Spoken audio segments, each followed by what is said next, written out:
பிறந்த இந்த இடம் மயிலாடுதுறையை விட்டு வெளிநாடுகளுக்கு போக முடியாத அமைப்புன்ற மாதிரி இருக்கும். ஆனா திரும்ப வந்து உங்க நாட்டுக்குள்ள செட்டில் ஆகிற தன்மை இருக்கும். வருமானம் எப்படி இருக்கும் சார்? ஹெல்த் இஷ்யூ எப்போ சரியாகும்? லவ் மேரேஜ் நடக்குமா? 29/10/2001 2:29 PM, மயிலாடுதுறை, தமிழ்நாடு.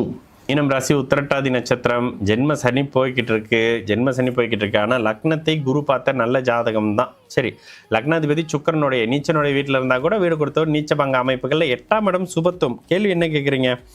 இன்ஸ்டா பாய், மயிலாடுதுறை வருமானம் எப்படி இருக்கும்? ஹெல்த் எப்படி இருக்கும்? ஓகே, லக்னத்தை குரு பார்க்குறாருன்றது ஒரு பெரிய நல்ல விஷயங்க. இப்போ புதன் திசையில் குரு புக்தி நடந்துகிட்டு இருக்கு. புதன் திசையில் சனி புக்தி அடுத்து நடக்க போகுது. புதன் வந்து கொஞ்சம் சுக்கரனோட சேர்ந்து சந்திரனுடைய அமைப்புகளில், வளர்பிறை சந்திரனோட அமைப்புகளில் நல்லா தானுங்க இருக்கிறாரு.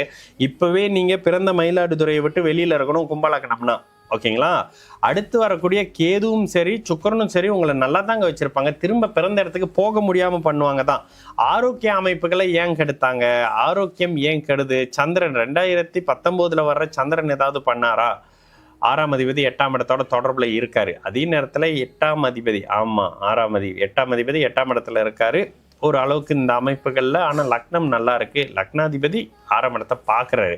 ஐயா, இந்த நோய் அமைப்பு குணமாக ஆகுமா? 2 கிரகம் உச்சம், ஒரு கிரகம் நீச்சமாக இருக்காரு. ஆனால் இல்லைங்க, இந்த இடத்துல அட்டமாதிபதி கடன் மாதிரியான அமைப்புகளை உருவாக்குறவர் தான். கண்டிப்பாக இந்த இடத்துல ஜாதகம் நல்ல ஜாதகம் தான். லக்னத்தை குரு பார்க்கறதும், லக்னாதிபதி சுக்கரனுடைய வீட்டில் இருக்கிறதும், 8ஆம் இடத்துல இருக்கக்கூடிய சுக்கரன் புதன் பிற்பகுதி வாழ்க்கையில் நல்ல தன்மை அமைப்புகளை பிறந்த இடத்த விட்டு தள்ளி கொண்டுட்டு போகக்கூடிய அமைப்பு தான். கண்டிப்பாக மோசமான ஜாதகம் இல்லைங்க.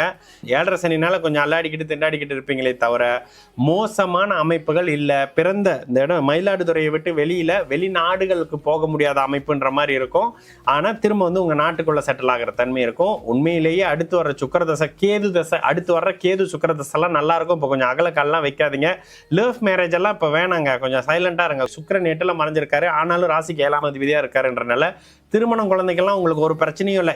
என்னதான் 5ஆம் இடத்துல ராகு இருந்தாலும் 5ஆம் அதிபதி உச்சனாகி குருவோட அமைப்புகள் 5ஆம் வீடு இருக்கிறதெல்லாம் பெரிய விஷயம். ரொம்ப நல்லா இருப்பீங்க. இப்போதைக்கு பொறுமையா மட்டும் இருங்க.